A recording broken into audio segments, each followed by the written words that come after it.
Early in 2013, the locations team from the multi-award-winning drama Downton Abbey visited Coggs Manor Farm in Witney. They were looking for a period farm for a new storyline. At the end of Series 4, Coggs became Yew Tree Farm and featured in a short scene with Lady Mary, Tom Branson and Mr. Drew. At the time, no one realised just how much Coggs was to become an integral part of the show.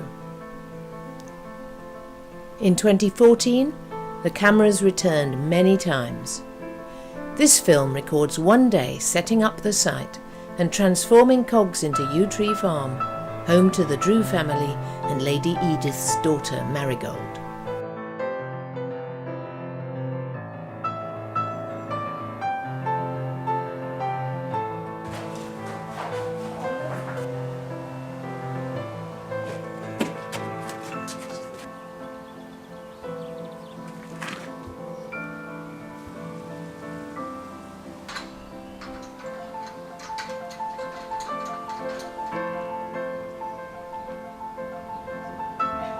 I first knew of Coggs when Sparky and Donal, locations and designer, came skipping into my office, full of the joys. We'd got a script from Julian and we knew we needed to find a period farm. And the way Downton works is we try and find locations in clumps. So we've got 2 or 3 or maybe 4 locations within a certain radius. We were due to film in Bampton, and I asked the guys in Patrick Strange Butchers, is there a period farm nearby? And good old Ollie said, well, try Coggs. And I was like, what's Coggs? Because it's in Witney. And it's about half a mile from the hotel that we've been staying at for years. So of course we came here with the production designer Donal, and as soon as we walked in the door, it was perfect. Quite often when you go to period farms, they've been modernised. You might have one element that looks great from outside, but the inside has got an IKEA kitchen. So what was amazing about this find here was you had the full package. You had something that is beautifully period outside and wonderfully kept inside. I think it's one of the best locations we've been to, I really do.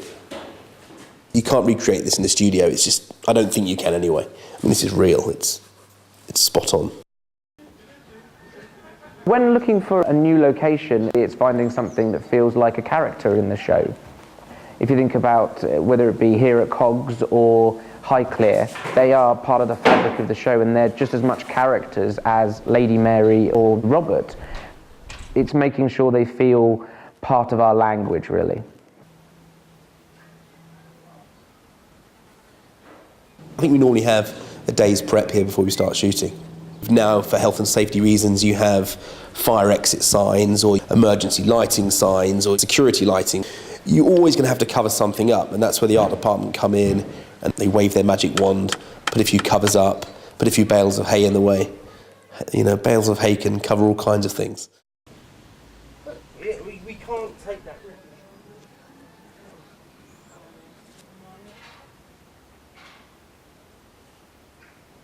When we came here for Series 4, we didn't need the interior.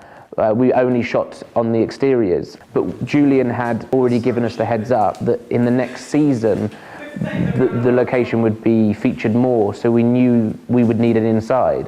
So actually, it was a great all-rounder that it worked for this series, but we knew it had the longevity to continue into the next series.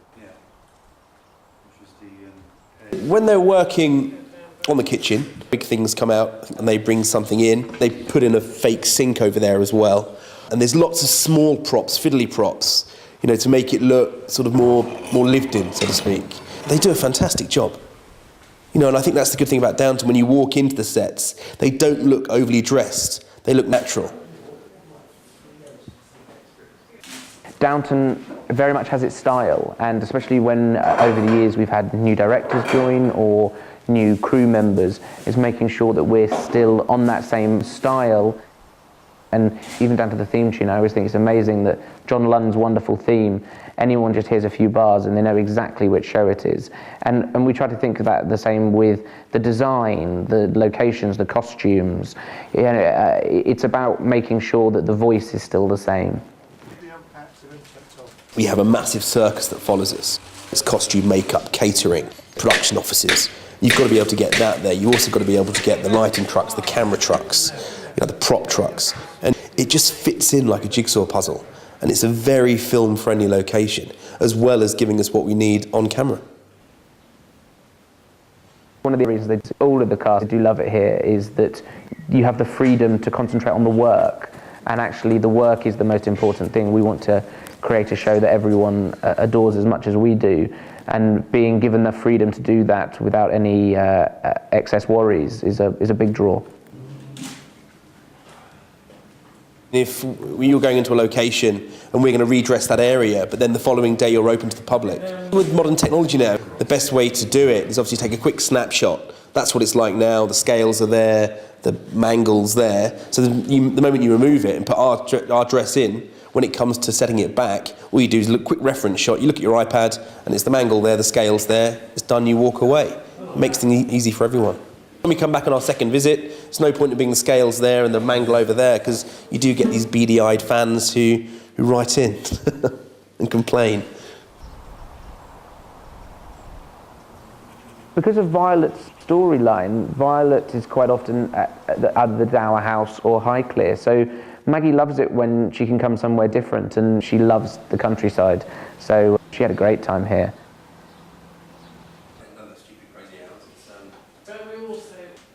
I mean, if I was an actor playing a scene in here, it must help develop your character. You're in a authentic kitchen. It's not like you're in a studio where above you'd have, lighting rigs and microphones. You walk into this, and if you're not completely in character already, then I think this must be the final element of it, and it just makes you bang and gives you the performance. Laura, Lady Edith, really enjoys it here as well, because as well as it being quite featured in her storyline, she had some great scenes here, which means she will always hold it dear to her heart.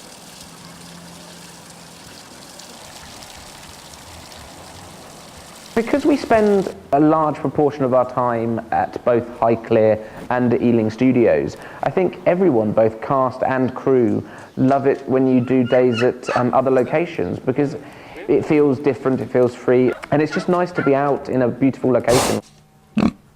I think we've all spent time talking with the pigs.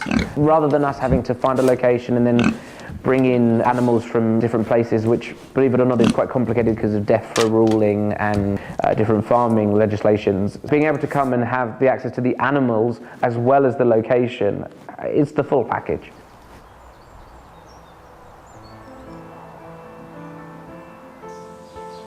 We now know that Yew Tree Farm, Cogs Farm, is part of the estate. So in terms of the Downton world, it is very much fixed within our and the audience's mind as part of the family now. I have no idea what's going to happen until my email pings and Julian has delivered a draft. And that's what's exciting, is that you open every new draft going, oh wow, we've got that, oh that's new, or oh okay, we know that, so it keeps us on our toes.